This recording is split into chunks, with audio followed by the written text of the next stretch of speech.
Hi there YouTube, my name's Killer Combat UK and I'm presenting my first Football Planet video for you.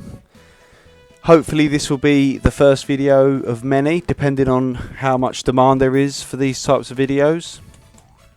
In this particular video I'm just going to be going through an introduction, introducing myself, introducing my team, who I am, that sort of thing, as well as maybe putting some ideas out there for future content and videos, which I hope the viewers, you guys, will be contributing to. I'd love to hear your ideas. So while I introduce myself, I'll just put on some quick matches. Luckily enough, we're in the cross server time frame at the moment. So just to introduce myself then, I play on the Real Madrid server. My team is the ALLSTARS. I'm currently one of the top ranked players out of all the servers. I would say I'm probably second, maybe third place. There's a few of us who are kind of battling over that second place. At the moment I'm probably just edging myself into a firm second place at the moment.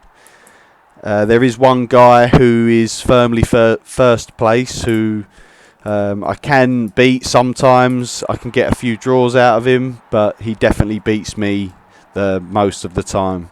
So still trying to climb my way up, improve my team in order to be able to beat him some more times and stuff. So yeah, that kind of introduces myself. I guess I'll put some ideas out there for future videos.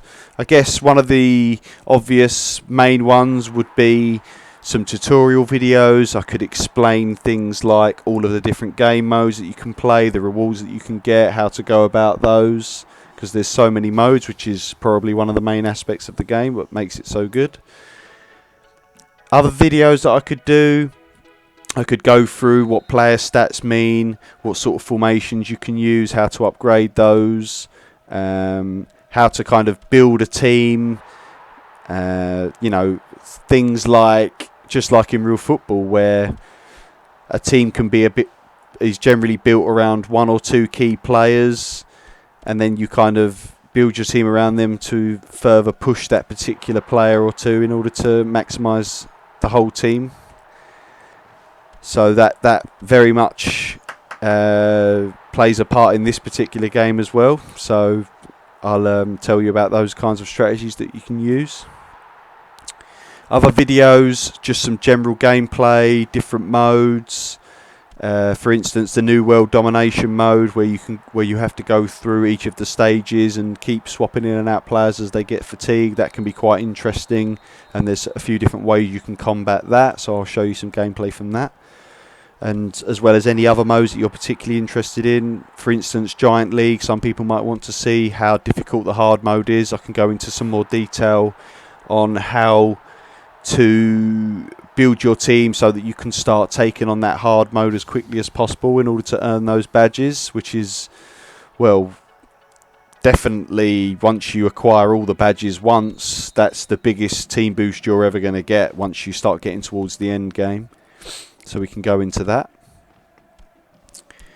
And yeah, like I said before, it would be great to hear feedback, leave some comments below the video about what kind of things you'd like to see, what game modes, what gameplay, what you want the videos to be about. You know, what sort of things do you find difficult, what sort of things are you not sure about. I'm willing to answer questions. We can do some Q&A videos and some gameplay, things like that.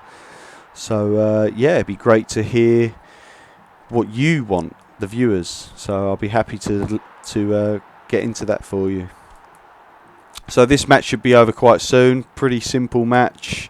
Like I say, there's not many people at the moment in the game who can give me a match at the moment. I generally win against probably a large percentage of the player base out there. There's the top guy who can beat me for sure. There's one or two people at the moment who are kind of getting there to challenge me for second place. So when I meet those guys, I get an interesting match. So what I'll do now quickly, just for the rest of the video, I'll just quickly show you my team, how I've got that set up. So I've got Ronaldo in attack, who recently replaced my Cristiano Ronaldo. Very important to have a very strong striker, at least one. If you've only got the one really strong striker, definitely play a formation where you've got one striker in attack, as it is crucial that your striker's shooting stat has to be really high in order for you to get past their keeper's saving stat, and other stats can play a part in that as well. So, but I'll go into that into more detail in a later video. I've got my core set up with Ronaldo, Zidane, Cafu, Carlos and Cesar. Your core is very important, as down the middle of the pitch is where quite a lot of the game is played. That is generally where the game is won or lost. For instance, my Zidane, as he's getting more and more leveled up, he's one of the best defenders I've got, to be honest. He tracks back, he tackles a lot of the opposition's attackers when they're getting close to shoot. And then I've got my best two defenders in the middle of defence, Cafu and Carlos. And then I've got a few other players I'll just quickly explain. I've got Iniesta and Xavi, as I used to play two in attack. I used to play Cristiano Ronaldo and Messi. And because Messi, Iniesta and Xavi have synergy when they all play in the same team together, they get a huge boost in stats, which is another important thing you need to look out for. Same with what I've got now, Cannavaro and Thuram. They're two of the few defenders that only need to play with each other in order to get a nice stat boost. Cesar and Cafu have got the same. They have the stat boost when they play together. Zidane, luckily enough, boosts Ronaldo and vice versa. And Bale I had in to boost Cristiano Ronaldo when I used to play him. But I'm sticking with Bale for now. I've got him to SS, and he's still a really solid player, so I'll be keeping with him for a while.